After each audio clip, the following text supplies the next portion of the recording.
बलजीत जी लुधियाना से। राधे राधे गुरु जी। महाराज जी आपके चरणों में कोटि कोटि प्रणाम। महाराज जी मेरा ये प्रश्न है, जैसे कि माना जाता है अगर जीवन में दुख आ जाए तो कर्मों का हिसाब किताब होता है, और अगर जीवन में सुख मिलेगा तो क्या इसका भी हिसाब किताब देना होगा? और क्या, दोनों ही प्रकार के तो कर्म होते हैं। एक होते हैं शुभ कर्म, एक होते हैं अशुभ कर्म। शुभ माने पुण्य, अशुभ माने पाप। तो जब पाप कर्म का परिणाम आएगा तो दुख, विपत्ति, संकट, अपमान, निंदा ये। और जब पुण्य कर्म का फल आएगा तो सुख, प्रशंसा, मान, सम्मान, जो सोचा हो गया पुण्य का। और इन्हीं दोनों में पूरा जीवन चलता है। कोई विशेष जो होता है वो इन दोनों की परवाह ना करके एक ऐसा महान कार्य करता है जो परमानंद प्रदान करता है, वो भजन। ये पुण्य और पाप ये केवल विनाशकारी ही है, इनमें लाभ नहीं। विनाशकारी मतलब आप बहुत बड़े पुण्य के स्वर्ग गए, वहां के सुख भोगे, फिर आके मृत्यु लोक में। लेकिन भगवान का भजन, भगवान की सेवा पूजा, भगवान की लीला कथा ये अविनाशी है। ये शुभ अशुभ दोनों को मिटाकर परमानंद की प्राप्ति का।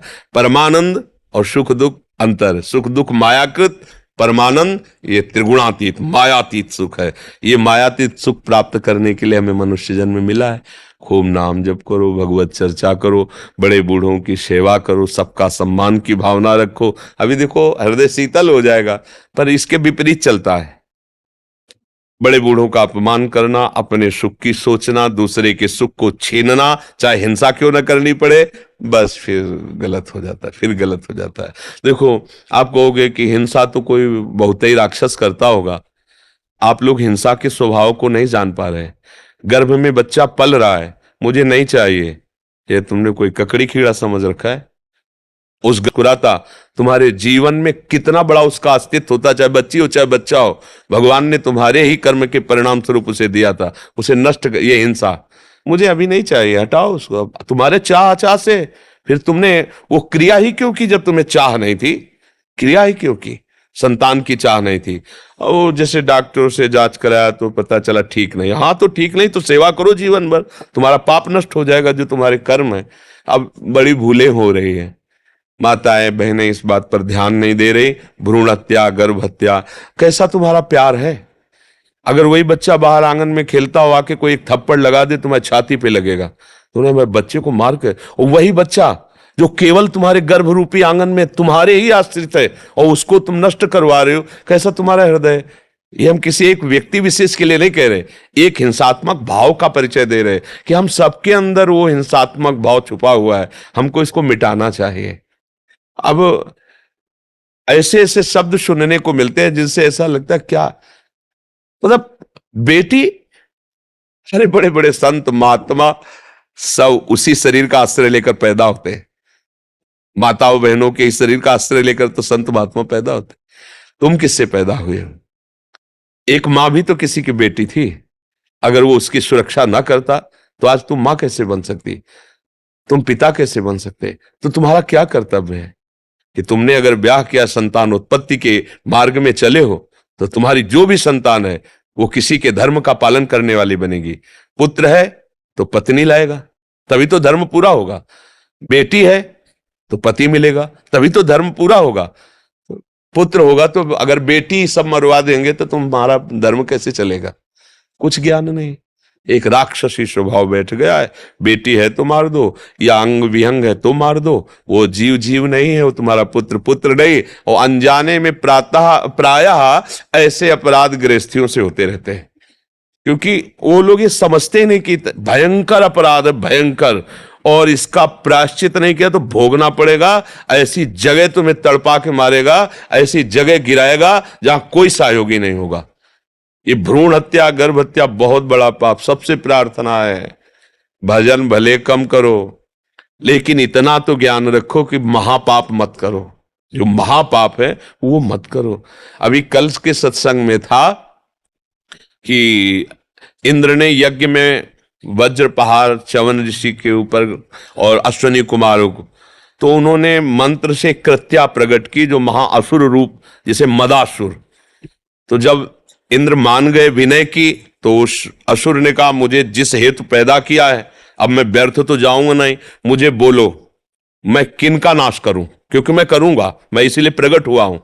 तब उन्होंने कहा था जो पराई स्त्री या पराई स्त्री पराई पुरुष का, उसे बेविचार कहते हैं। बेविचार और हिंसा, जैसे गर्भ हिंसा या किसी भी भाव से किसी की हिंसा, और मद्यपान, शराब पीना और मांस, अगर ये जो कर रहे हैं तुम उनके सुकृतों का नाश कर दो, पुण्यों का नाश कर दो।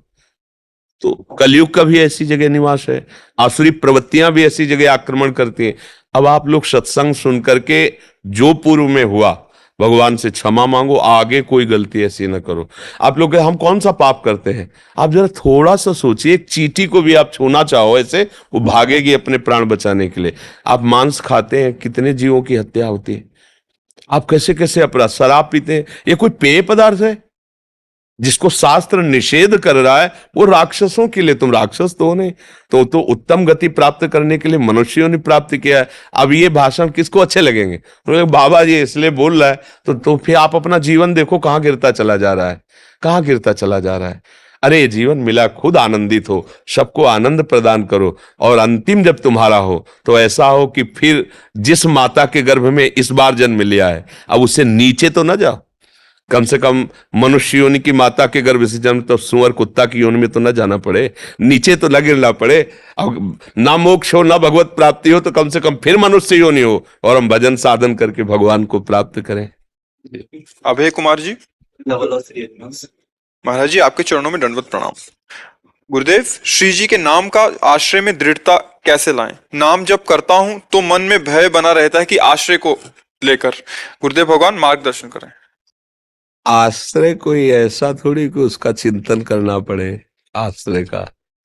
जैसे आपने भोग सुख प्राप्त करने के लिए शरीर का आश्रय ले लिया है, ये दो प्रकार से, मैं या मेरा। मैं या मेरा, मैं शरीर हूं या मेरा शरीर है। अब इसका कभी तुम्हें चिंतन करना पड़ता है क्या? और ना कभी चिंतन छूटता है। आप देख लीजिए, इसे आश्रय कहते हैं। आप शरीर आश्रय छोड़कर प्रियाजू का आश्रय से अंदर से स्वीकार करो, मैं प्रिया हो, आप प्रियाजू के हो, प्रभु के अंश हो ना। तो प्रियाजू और प्रभु दो थोड़ी होते, एक ही है, उन्हीं के हम हैं ना।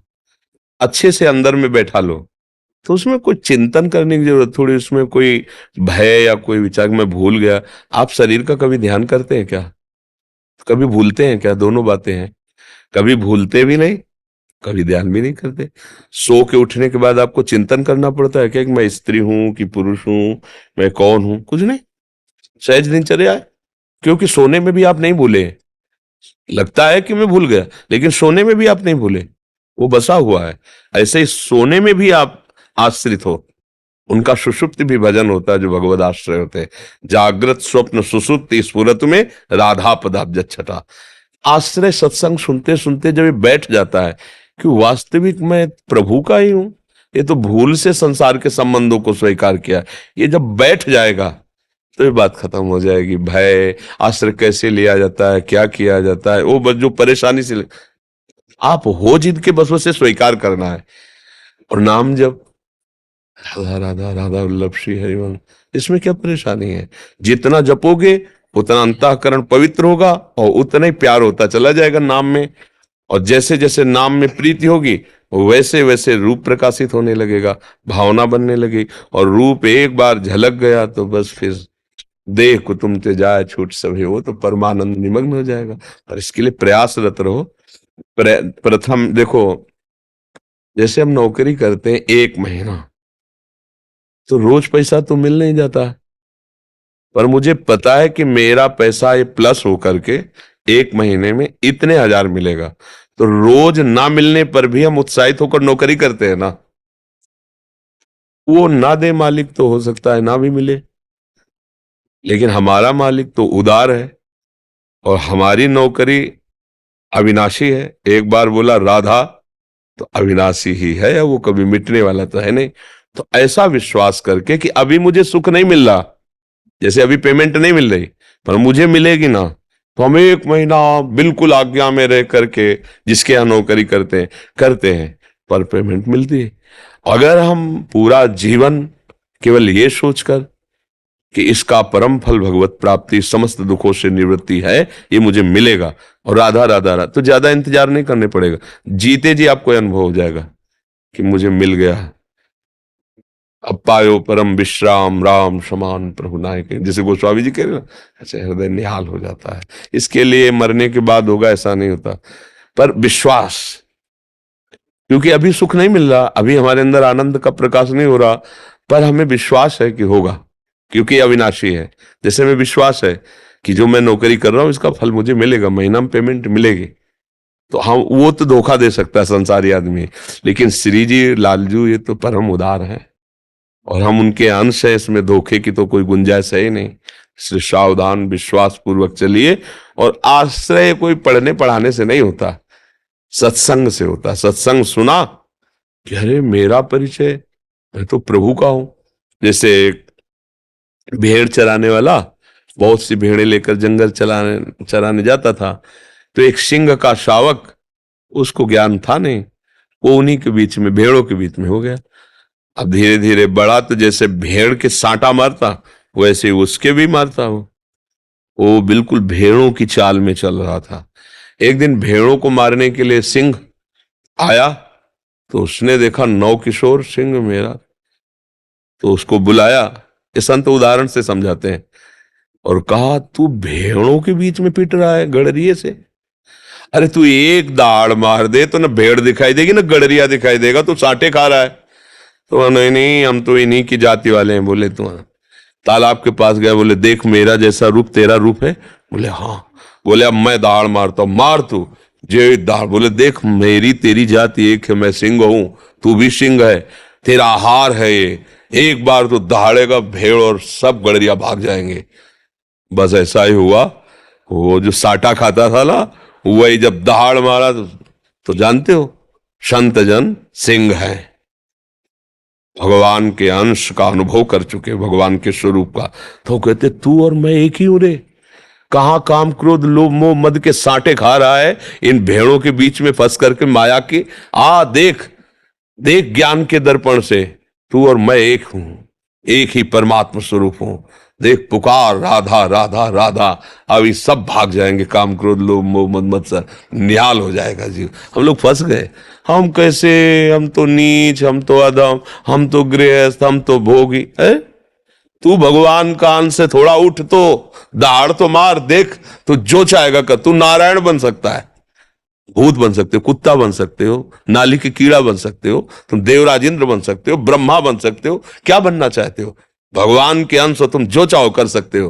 क्योंकि मनुष्य जीवन केवल कर्मों के अधीन नहीं हुआ, इसमें हमें नवीन कर्म करके अपना प्रारब्ध बदलना है, हम जो चाहे वो कर सकते हैं, हमें अवसर दिया गया है। इसलिए खूब नाम जप करो, ये सत्य मार्ग है, इसमें अविश्वास की गुंजाइश न हो, निर्भय मार्ग है, इसमें भय करने का कोई स्थान ही नहीं दिखाई देता है। समझ रहे हैं आप? निखिला जी वृंदावन से। राधा श्री हरिवंश, राधे राधे महाराज जी। महाराज जी, जब से आपके श्रीमुख से पूज्य श्री राधा बाबा का जीवन चरित्र सुनने का सौभाग्य मिला, तब से उन्हीं को गुरु रूप से स्वीकार किया। पर आपसे ये भी सुना कि बिना गुरु दीक्षा के स्वरूप या भावदेह की प्राप्ति नहीं होती। मुझे खुद भी प्रकट गुरु शासन की जरूरत बहुत महसूस होती है, पर किसी और को गुरु रूप में स्वीकार करने का मन नहीं करता। आप कृपा करके मुझे बता सकते हैं कि ऐसा क्या करूं कि पूज्य बाबा की वाणी पढ़िए, खूब राधा राधा जपिए, बाबा को, जब बाबा की छवि विराजमान कर लो और भाव से उनको गुरु मानो। जब आपका भाव दृढ़ हो जाएगा तो छवि छवि नहीं रह जाएगी, सामने आपको अनुभव हो जाएगा कि राधा बाबा बैठे हुए हैं। ये तो भाव देश है, सामने भी बैठे हो, भाव नहीं तो बेकार है। और छवि में भी भाव कर लो तो बोलने लगेंगे, उपदेश देने लगेंगे, क्योंकि सत्य वस्तु हर क्षण हर जगह विराजमान, तो छवि में भी विराजमान है। तो छवि विराजमान कर लो बाबा की, और बाबा के जितने उपदेश हैं उनको अपनी गुरुवाणी मान के रख लो और रोज पढ़ो और उसके अनुसार चलो और राधा राधा रटो। बाबा भी राधा राधा रटते थे, हो गया बात, संशय करने की जरूरत नहीं। सुहेन चुटके जी महाराष्ट्र से। राधा वल्लभ श्री महाराज जी, आपके चरणों में कोटि कोटि प्रणाम। महाराज जी, आप जब भी तीक्ष्ण दृष्टि के साथ जो बात करते हैं वो सीधे हृदय में प्रवेश करती है। आपके सत्संग से जीवन में बहुत परिवर्तन आया है। प्रश्न है कि एकांत में भजन करने पर ऊंची स्थिति, भगवान के लिए रोना प्राप्त होता है, लेकिन संसारिक जनों का संपर्क होते ये स्थिति चली जाती है।